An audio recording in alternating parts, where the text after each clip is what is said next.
नमस्कार दोस्तों। आज के इस वीडियो में हम आपको सुनाएंगे एक ऐसी अभिनेत्री की कहानी जो 2000 के दशक की शुरुआत में बॉलीवुड में एक ताजे चेहरे के रूप में उभरी, लेकिन धीरे धीरे गुमनामी के अंधेरे में खो गई। हम बात कर रहे हैं किम शर्मा की।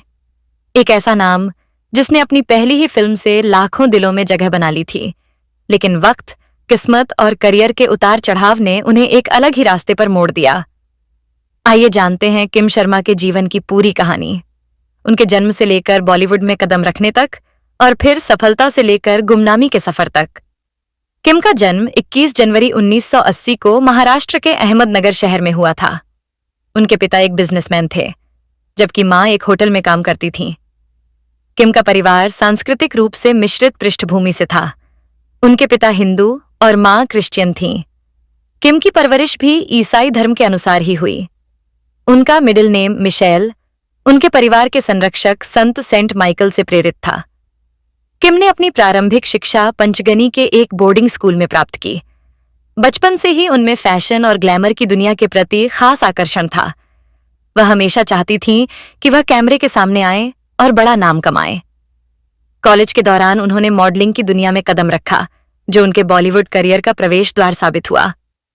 मॉडलिंग के दौरान उनकी मुलाकात निर्देशक आदित्य चोपड़ा से हुई, जिन्होंने उन्हें अपनी दूसरी फिल्म मोहब्बतें, जो साल 2000 में आई थी, उसके लिए साइन कर लिया। मोहब्बतें से एक शानदार उनकी शुरुआत हुई थी। आप जानते ही हैं, मोहब्बत एक बहुत बड़ी हिट फिल्म थी, जिससे न सिर्फ बॉक्स ऑफिस पर धमाल मचा, बल्कि कई नए चेहरों को स्टारडम की ऊंचाइयों तक पहुंचाया। इस फिल्म में अमिताभ बच्चन, शाहरुख खान, ऐश्वर्या राय ऐसे दिग्गजों के साथ किम शर्मा ने संजना यानी संजू का किरदार निभाया। उनके ऑपोजिट थे जुगल हंसराज और उनकी जोड़ी को दर्शकों ने खूब पसंद किया। किम के मासूम चेहरे, उनकी सादगी और उनकी एक्टिंग ने दर्शकों का दिल जीत लिया। इस फिल्म के लिए उन्हें IIFA award for star debut of the year female का अवार्ड मिला। मोहब्बतें एक ब्लॉकबस्टर थी और उसने किम को रातों रात स्टार बना दिया। इस फिल्म ने 6 नए चेहरों को लॉन्च किया था: उदय चोपड़ा, जुगल हंसराज, जमी शेरगिल, शिमिता शेट्टी, प्रीति झंगियानी और किम शर्मा।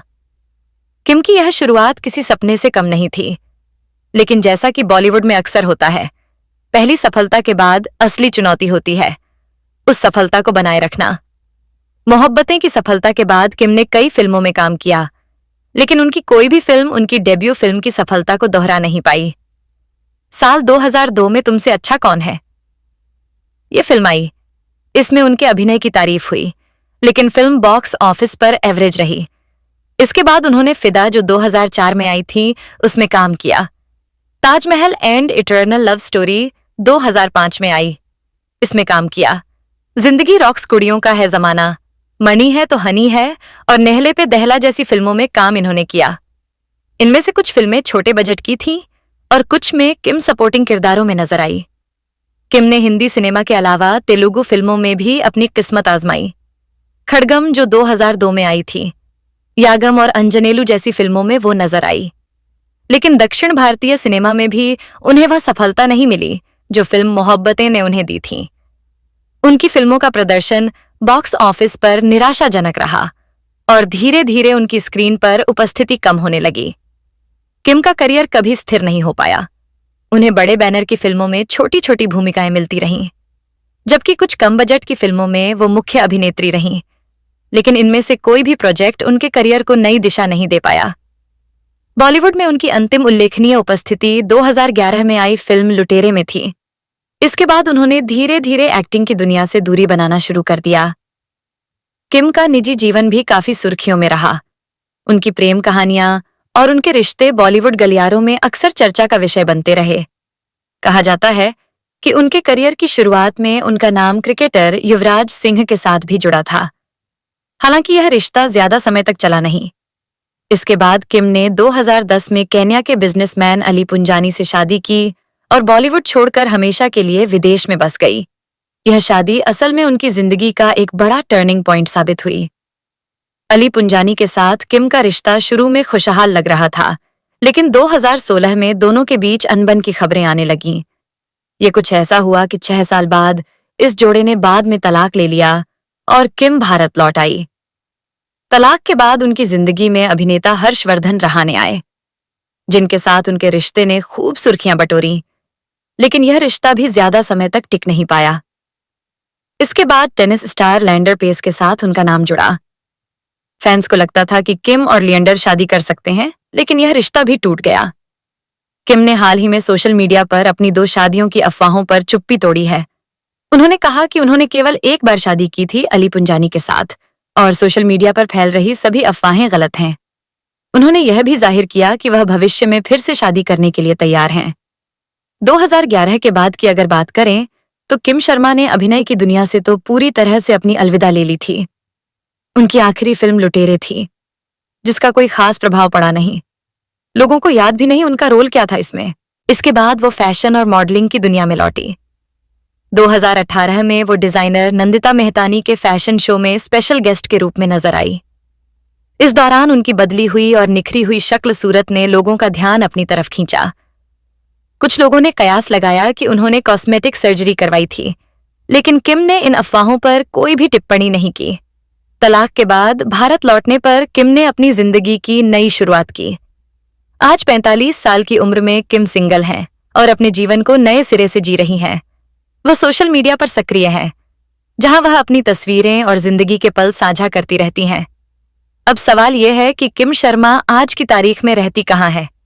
क्या वो भारत में हैं या भारत से बाहर हैं?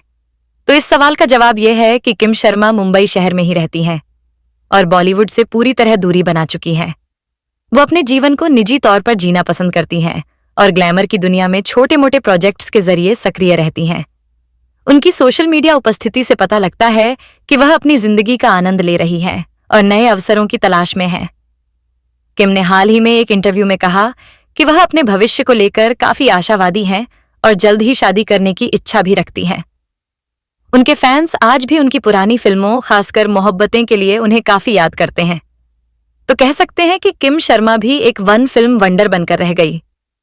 किम शर्मा की कहानी बॉलीवुड के उन कई सितारों की तरह है जो एक शानदार शुरुआत के बाद कभी स्थायी सफलता हासिल नहीं कर पाए। उनकी पहली फिल्म ने उन्हें रातों रात स्टार बनाया, लेकिन बाद की फिल्मों में सही स्क्रिप्ट्स ना मिलना और बड़े बैनर की कमी का होना उनके करियर को बुरी तरह प्रभावित करके गया। बॉलीवुड में प्रतिस्पर्धा और लगातार अच्छे प्रोजेक्ट्स की जरूरत ने किम को पीछे धकेल दिया। उनके निजी जीवन की उथल-पुथल, खासकर शादी और उसके 6 साल बाद तलाक होना, इससे भी उनके करियर पर बुरा असर पड़ा। 2010 में अभिनय छोड़कर विदेश चले जाना उनके करियर का एक बहुत बड़ा टर्निंग पॉइंट था, लेकिन तलाक के बाद भारत लौटकर उन्होंने जिस तरह से अपनी जिंदगी को फिर से संवारा है, वो उनकी एक मजबूत इच्छा शक्ति को दर्शाता है। किम शर्मा की कहानी एक ऐसी अभिनेत्री की है जिसने बॉलीवुड में एक चमकदार शुरुआत की, लेकिन किस्मत और परिस्थितियों ने उन्हें उस ऊंचाई तक नहीं पहुंचने दिया जिसकी वो हकदार थी। मोहब्बतें फिल्म की संजू आज भी फैंस के दिलों में जिंदा हैं और किम की सादगी और खूबसूरती अभी भी उनकी पहचान है। 45 साल की उम्र में वह एक नई शुरुआत की ओर आगे बढ़ रही हैं और उनके फैंस को उम्मीद है कि वह फिर से किसी नए अवतार में सामने आएंगी। किम शर्मा की जिंदगी हमें सिखाती है कि सफलता और असफलता जिंदगी का हिस्सा है, लेकिन हार ना मानना और नए सिरे से शुरुआत करना ही असली जीत है। उनकी कहानी ग्लैमर, प्यार, रिश्तों के टूटने और फिर से उठने की एक जीवंत मिसाल है। तो दोस्तों, ये थी किम शर्मा की कहानी, एक ऐसी अदाकारा जिसकी चमकती हुई शुरुआत ने सबका ध्यान खींचा, लेकिन जो धीरे धीरे गुमनामी की राह पर चल पड़ी। अगर आप उनके बारे में कुछ कहना चाहते हैं या कोई सुझाव देना चाहते हैं तो नीचे कमेंट सेक्शन में जरूर लिखें। हम आपकी राय का स्वागत करते हैं और कोशिश करेंगे कि आपकी पसंदीदा सितारों की कहानियां आप तक जरूर पहुंचाएं। अगर आपको ये वीडियो पसंद आया हो तो इसे अपने दोस्तों और परिवार के साथ जरूर शेयर करें।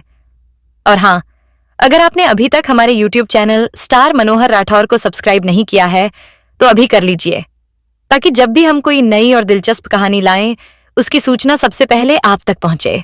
शुक्रिया वीडियो देखने के लिए और जुड़े रहिए हमारे साथ बॉलीवुड की और भी अनकही कहानियों के लिए।